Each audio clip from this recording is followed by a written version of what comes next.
नमस्कार, अपने उत्तराखंड देख रहे हैं आप और मैं हूं नेहा आपके साथ। अल्मोड़ा के प्रसिद्ध काकड़ी घाट में स्थित स्वामी विवेकानंद जी की तपस्या स्थली पर प्रदेश के राज्यपाल लेफ्टिनेंट जनरल गुरमीत सिंह पहुंचे। यहां पहुंचकर उन्होंने उस पेड़ पर जल चढ़ाया जहां पर स्वामी विवेकानंद ने तपस्या की थी।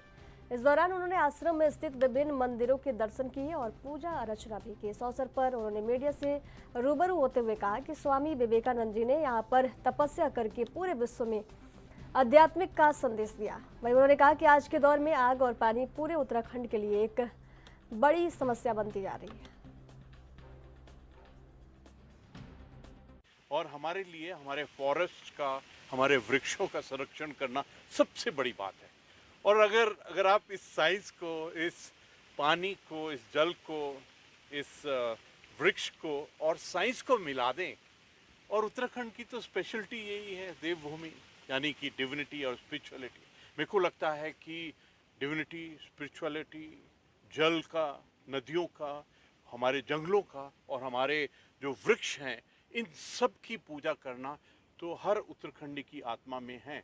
आज अगर आप देखें कि किस प्रकार से ग्लोबल वार्मिंग हो रही है, किस प्रकार हर एक जगह 50 डिग्री से ज़्यादा टेम्परेचर जा रहा है, पानी की कमी हो रही है, फॉरेस्ट फायर का भी एक चैलेंज है। ये उत्तराखंड और हर उत्तराखंडी की जिम्मेवारी है कि हम इसका समाधान अपनी डिविनिटी और स्पिरिचुअलिटी से निकलें। आज यहाँ आकर विवेकानंद जी के जो सोच विचार हैं, सबसे बड़ी दान क्या दिया है उन्होंने हमारे को सोच विचार और धारणा दिया है। अगर आप भारत का राष्ट्र, हर भारतीय।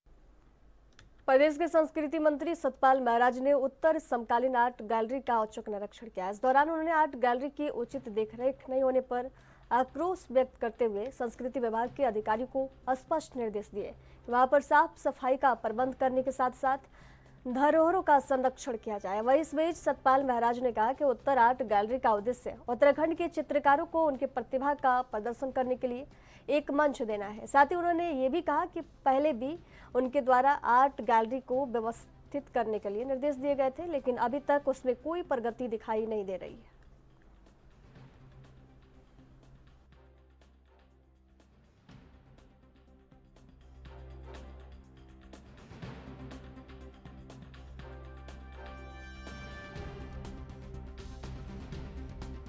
क्या आर्ट गैलरी है, किस तरह की चीजें यहाँ पे? आज उत्तरा आर्ट गैलरी जो है, ये आर्ट म्यूजियम जो है, इसमें हम आए हुए हैं और यहाँ पर काफ़ी चीज़ें रखी हुई हैं जो हमारे सुरेंद्रपाल जोशी जी ने यहाँ डेडिकेट किए हैं। और 2013 का जो त्रासदी हुई थी केदारनाथ की, उसके उपलक्ष्य में ये सब चीज़ें यहाँ बनाई हुई हैं। हेलीकॉप्टर है, उसकी क्रैश जो है वो दिखाया हुआ है, मकान बना हुआ है। तो हम यहाँ बड़े कंसर्न्ड हैं इस मामले को लेकर के कि यहाँ पर ह्यूमिडिफायर नहीं है, मशीनें लगी नहीं है, जिससे कि यहाँ पर ये जंक लग रहा है और ये हमारी जो करोड़ों की संपत्ति है ये नष्ट होती जा रही है। तो मैं यहाँ सेक्रेटरी साहब को भी लाया हूँ ताकि ये इन चीज़ों को देखें और कार्रवाई करें और मशीनें लगाएं, ह्यूमिडिफायर लगाएं। ये हमारे उत्तराखंड की विरासत है। इसके साथ साथ और भी गैलरी लगी है और हम चाहते हैं कि जो कला विज्ञ हैं और आर्टिस्ट हैं वो भी अपने अपने यहाँ पर कृतियों को रखें और जनता इन कृतियों को देखें। तो किस तरह के निर्देश दिए हैं? प्रदेश की धामी सरकार द्वारा स्वास्थ्य व्यवस्थाओं को दुरुस्त करने का काम किया जा रहा है। खासकर प्रदेश सरकार उत्तराखंड के ग्रामीण और सुदूरवर्ती क्षेत्रों के चिकित्सालयों में चिकित्सा सुविधा को बेहतर बनाने का काम कर रही है। राज्य स्तरीय राष्ट्रीय ग्रामीण स्वास्थ्य एवं अनुसरण परिषद उपाध्यक्ष सुरेश भट्ट ने जानकारी देते हुए बताया कि प्रदेश सरकार उत्तराखंड के चिकित्सालयों की व्यवस्थाओं को दुरुस्त करने का काम करने जा रही है और आगामी दिनों में उत्तराखंड के कई चिकित्सालयों को अपग्रेड करने का काम किया जाएगा। उन्होंने कहा कि स्वास्थ्य विभाग में जो पद रिक्त पड़े हुए थे उन्हें भरने का काम किया जा रहा है और हमारा लक्ष्य है कि सुदूर ग्रामीण क्षेत्र में बैठे लोगों को बेहतर से बेहतर सुविधा प्रदान की जाए।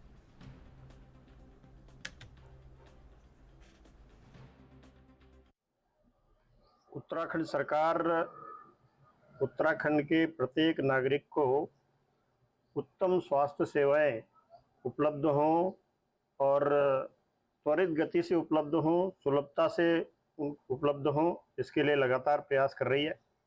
जहां लगातार स्वास्थ्य की जो सुविधाएं हैं उनका विस्तार किया जा रहा है और पिछले विगत दिनों में जो भी ऐसे हमारे रिक्त पद थे स्वास्थ्य के क्षेत्र में, विशेषकर नर्सिंग के और एनएमओ के इस प्रकार के जो अलग अलग से पद थे, ऐसे सारे पद भरने की प्रक्रिया शुरू की है। बड़ी मात्रा में ये पद भरे हुए हैं। अभी भी लगभग एक 2-2.5 हज़ार ऐसे नर्सिंग्स के पद शीघ्र भरे जाने हैं मेडिकल कॉलेज के लिए। और सुदूर ग्रामीण क्षेत्र में हर व्यक्ति को सुलभता से स्वास्थ्य की सुविधाएं उपलब्ध हो, उसके लिए जिस प्रकार से केंद्र सरकार और प्रदेश सरकार ने जो अलग अलग प्रकार की योजनाएं बनाई हैं, बच्चे को यानी गर्भावस्था से लेकर के यानी प्रौढ़ावस्था यानी उस बुजुर्ग होने तक अलग अलग स्टेजेस पर जो अलग प्रकार की यानी उसको एक तरह से कहना चाहिए कि बच्चा पैदा होने से पहले जिस प्रकार से उसको टीकाकरण से लेकर पौष्टिक आहार और अन्य प्रकार की जो सुविधाएं हैं, सब सुविधाओं का विस्तार उत्तराखंड में किया जा रहा है। और जिस प्रकार हल्द्वानी में जिले की प्रभारी मंत्री रेखा आर्य की अध्यक्षता में जिला योजना की बैठक हुई, जिसमें जिले के विभिन्न विभागों में विभिन्न योजनाओं के क्रियान्वयन के लिए 70 करोड़ रुपए के लिए जिला योजना की स्वीकृति पर मुहर लग गई।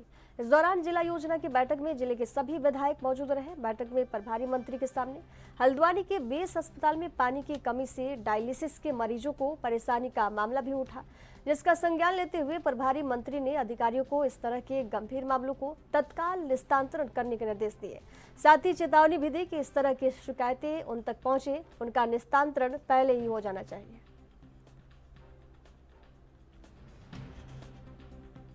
जिला योजना की बैठक बड़ी सफलता के साथ पूर्ण कर ली गई है और जिला योजना की बैठक में लगभग 70 करोड़ 20 लाख की धनराशि के साथ में विभिन्न विभागों के परिव्यय आए हैं और जिसे आज संबंधित जनप्रतिनिधियों के साथ मिलते हुए आज उस परिव्यय को स्वीकृत कर दिया गया है। और उस परिव्यय के मध्य में जो है, चाहे वो स्वरोजगार का पार्ट हो, चाहे वो रोजगार का पार्ट हो अथवा उद्यान का सेक्टर हो, ये इसको प्रमुखता दी गई है। इसके साथ ही पीडब्ल्यूडी के प्रस्ताव अधिक मात्रा में आए हैं और पीडब्ल्यूडी के प्रस्ताव को भी यहाँ पे स्वीकार किया गया है। पंचायती राज के भी आए हैं। तो मैं समझती हूँ कि हमारी यह कोशिश है कि जनपद नैनीताल में जो भी हमारे कार्य हैं, जो जनप्रतिनिधियों के माध्यम से आते हैं, चाहे विधायकों के माध्यम से आए, चाहे डीसी मेंबर्स के माध्यम से आए, चाहे प्रमुखों के माध्यम से आए, चाहे जिला पंचायत के माध्यम से आए, उन प्रस्तावों को अधिक से अधिक बजट मिल सके, स्वीकृत किए जा सके, क्योंकि ये कार्य जनमानस के हित में होना बहुत आवश्यक है। तो मैं बहुत शीघ्र इस बैठक को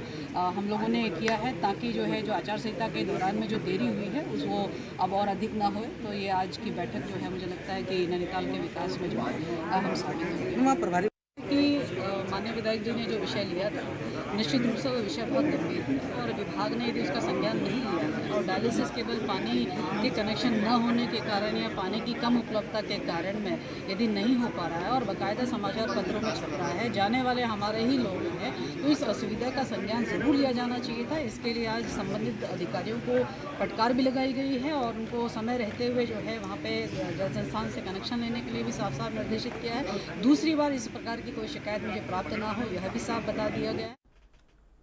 नैनीताल जिले में पिछले सप्ताह 2 बड़ी सड़क दुर्घटनाएं हुई, जिसमें रामगढ़ के 5 लोगों की और बैताल घाट में 3 लोगों की मौत हो गई और 1 दर्जन से अधिक लोग गंभीर रूप से घायल हैं, जिनका उपचार चल रहा है। प्रथम दृष्टया ये बात सामने आई है कि पहाड़ों में हादसे होने की वजह से गाड़ियों में ओवरलोड है। 8 सीटर गाड़ियां में 16 से 17 लोग बैठा कर ले जाए जाते हैं, जिसके बाद अब परिवहन विभाग इस मामले पर कार्रवाई कर रहा है।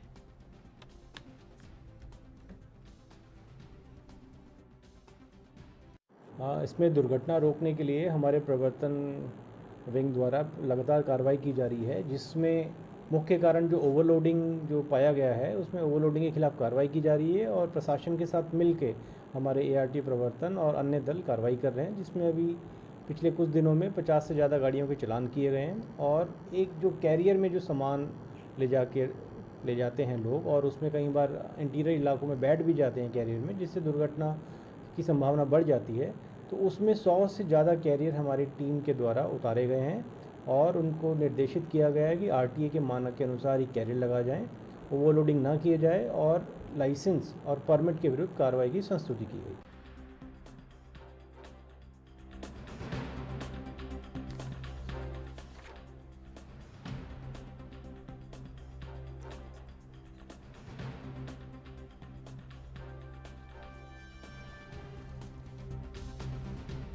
नैनीताल जिले में पिछले सप्ताह में 2 बड़ी सड़क दुर्घटनाएं हुई हैं, जिसमें रामगढ़ में 5 लोगों की और बैताल घाट में 3 लोगों की मौत हुई है और 1 दर्जन से अधिक लोग गंभीर रूप से घायल हैं, जिनका उपचार चल रहा है। प्रथम दृष्टया ये बात सामने आई है कि पहाड़ों में हादसे होने की वजह से गाड़ियों में ओवरलोड है।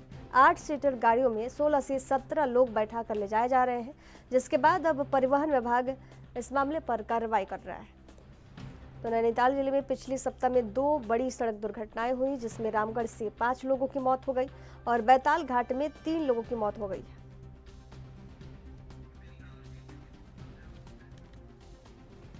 तो अब नियम तोड़ने वालों के खिलाफ पुलिस कार्रवाई करेगी। बता दें कि नैनीताल जिले में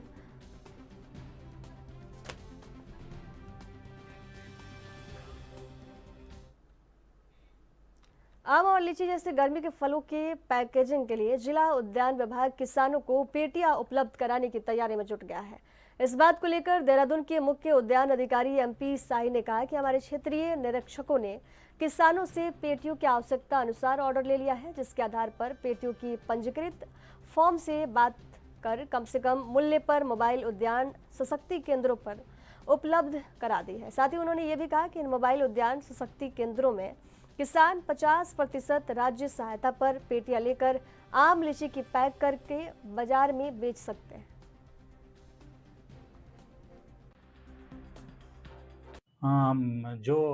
हमारे जो क्षेत्रीय निरीक्षक उद्यान निरीक्षक हैं, उनके द्वारा किसानों से डिमांड ली गई है और डिमांड के आधार पे हमने हमारे वहाँ 3-4 फर्में रजिस्टर्ड हैं। मिनिमम रेट जिन कंपनियों के हैं उनसे हम लोग बात करके और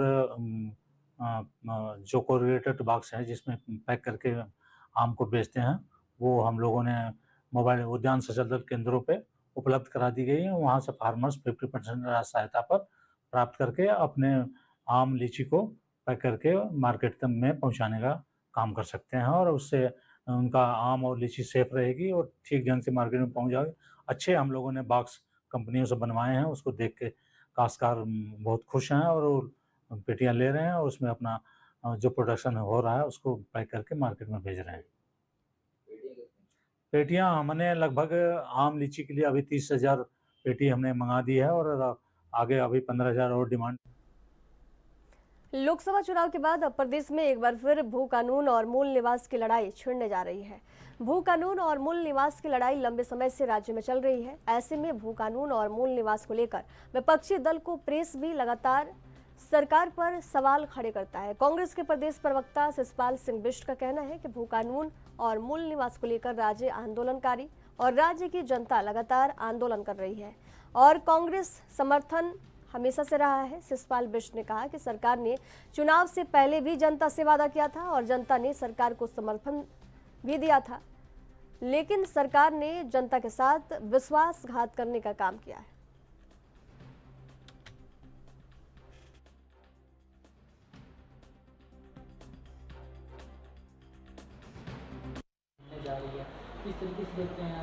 देखिए, भू कानून को लेकर के राज्य आंदोलनकारी और राज्य की जनता लगातार मुखर रही है और कांग्रेस पार्टी का समर्थन जो है भू कानून के पक्ष में हमेशा से रहा है। हम तो सरकार से लगातार मांग कर रहे हैं कि भू कानून की बात आपने चुनाव से पूर्व भी की थी, जनता से वादा भी किया था, जनता ने आपको जो है समर्थन भी दिया था, आपकी सरकार बनाई थी, लेकिन आपने जनता के साथ जो है विश्वासघात करने का काम किया। अभी तक जो है सरकार ने अपना वादा पूरा नहीं किया और सख्त से सख्त भू कानून हिमाचल की तर्ज पर शीघ्र उत्तराखंड में बने, ये हमारी मांग रही है। लेकिन भाजपा सरकार लगातार जनता और आंदोलनकारियों को गुमराह करने का प्रयास कर रही है। निश्चित तौर पर ये गलत है।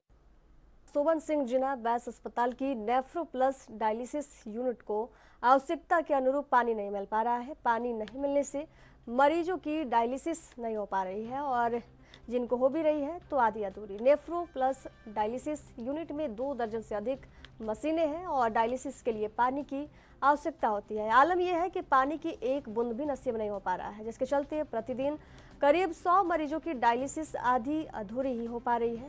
ऐसे में मरीजों का डायलिसिस करना ना करना एक समान है। बेस हॉस्पिटल में 2 इश्यूज अभी वहाँ पर हैं। एक जो नेफ्रो यूनिट है वहाँ पर डायलिसिस यूनिट, उसमें पानी का कुछ इश्यू आ रहा था, उसी के रिगार्डिंग हमने जिनके द्वारा ये संचालित की जा रही है और जो वहाँ पीएमएस हैं और जल संस्थान के अधिकारियों के साथ बैठक की है और जो समस्या थी उसका निराकरण कर लिया गया है। प्रतिदिन जो पाइपलाइन से सप्लाई आ रही है उसके अलावा जल संस्थान के माध्यम से उनको टैंकर्स उपलब्ध कराए जा रहे हैं और आगे भी कराए जाते रहे हैं, उनको किसी भी तरह की परेशानी का सामना न करना पड़े। सीटी स्कैन वाला जो इश्यू है उसको भी अभी देखेंगे और सीएमओ के माध्यम से उसको बरसात के दिनों में रक्सिया नाला अपने उफान में रहता है, जिसके चलते उसके आसपास खेतों और लोगों के मकानों को काफ़ी नुकसान होता है। ऐसे में एडीबी द्वारा 560 करोड़ की लागत से बन रहे रक्सिया नाले के आउटफॉल का निर्माण कराया जा रहा है। आज काला ढूंगी विधायक बंसीधर भगत और एसडीएम हल्द्वानी परितोष वर्मा अधिकारियों के साथ मौके का निरीक्षण किया। एसडीएम परितोष वर्मा ने बताया कि प्रेमपुर लोसग्यानी तक आउटफॉल का काम हो रहा है, कार्य की प्रगति और गुणवत्ता पूरी तरह से ठीक है।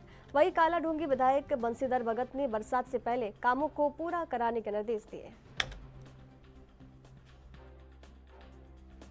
माननीय विधायक काला ढूंगी जी के साथ आज रक्षा नाला का जो आउटफॉल है प्रेमपुर लोसग्यानी से टैगोर स्कूल तक का, उसका निरीक्षण किया गया था और वहाँ पर कार्य की प्रगति संतोषजनक है और साथ ही माननीय विधायक जी द्वारा भी ये निर्देश दिए गए हैं कि बरसात से पूर्व कार्य को पूर्ण करने का प्रयास किया जाए। ये लगभग 2 किलोमीटर का नाला है और ये फेज़ 2 है एडीबी का, तो इसकी टोटल कॉस्ट लगभग 560 करोड़ रुपये फेज़ 2 के टोटल बढ़ती है। इसमें जो मेन काम है वो शहरी विकास द्वारा किया जा रहा है और साथ ही टाटा कंसल्टेंसी द्वारा इसको पर्यवेक्षण किया जा रहा है। देखिए अभी इसमें फर्स्ट फेज़ में इसका जो जल निकासी है उसका कार्य तेज़ गति से किया जा रहा है ताकि आगामी मानसून में अगर वहाँ पर जल भराव की स्थिति होती है तो उसे न्यून किया जा सके।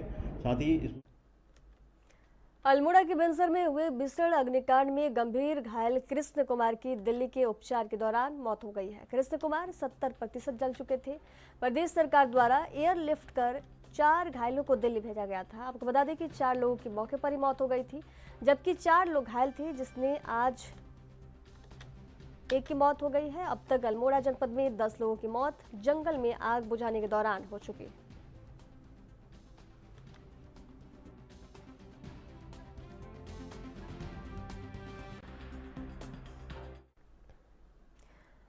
बुल्लावाला स्थित एचपी गैस गोदाम से 105 सिलेंडर चोरी होने के मामले में कोतवाली पुलिस ने 3 आरोपियों को गिरफ्तार किया है। गैस गोदाम की देखभाल करने वाला ही चोरी का मास्टरमाइंड निकला। एचपी गैस एजेंसी बुल्लावाला के प्रबंधक शहबाज अली ने कोतवाली में तहरीर देकर गोदाम से घरेलू और कमर्शियल सिलेंडर चोरी होने की शिकायत दर्ज कराई थी। उन्होंने बताया था कि बुल्लावाला स्थित गैस गोदाम कीपर जियाद निवासी मुस्लिम बस्ती बुल्लावाला की भूमिका संदिग्ध लगने पर कड़ाई से पूछताछ की गई। इस दौरान उसने सिलेंडर चोरी करना स्वीकार किया है। जी, डोईवाला थाने के पास बुल्लावाला में एक एचपी का गैस गोदाम है जिसमें सिलेंडरों में गैस और वो सब गैस सप्लाई होती है। तो एक जब चोरी की सूचना मिली कि 105 सिलेंडर जो है गोदाम से चोरी हो गए हैं, तो फिर वो हमने उसमें मुकदमा दर्ज किया और जब इन्वेस्टिगेशन की गई तो पता लगा कि ये झूठी सूचना थी। जो उसमें स्टोर कीपर था वही 2 महीने से सिलेंडरों में हेर फेर कर रहा था और अकाउंट में अचानक से गड़बड़ी हो जाने के कारण उसने ये मुकदमा दर्ज करवाया। फिर इन्वेस्टिगेशन में जब थोड़ा सा और पूछताछ की गई और चीज़ों को पता लगा तो 2 लोगों का नाम सामने आया। एक तो जो स्टोर कीपर जियाद है और उसके साथ में नरेंद्र कुमार और गोपाल जो कि केशवपुरी बस्ती के रहने वाले हैं। वो पूरा उन्होंने गैंग बना के उन सिलेंडरों को वो लोग बेचा करते थे और मुकदमा दर्ज होने के बाद में जब इन तीनों की अरेस्टिंग हुई उसके बाद में फिर 64 सिलेंडर जो हैं 105 में से वो इन्हीं लोगों ने बरामद करके दिए जहाँ जहाँ इन्होंने वो सिलेंडर छुपा रखे थे या बांटे थे। तो पूरी तरह से ये एक झूठा मुकदमा था जिसमें उनके खिलाफ ही कार्यवाही हुई और किसी के द्वारा कोई चोरी या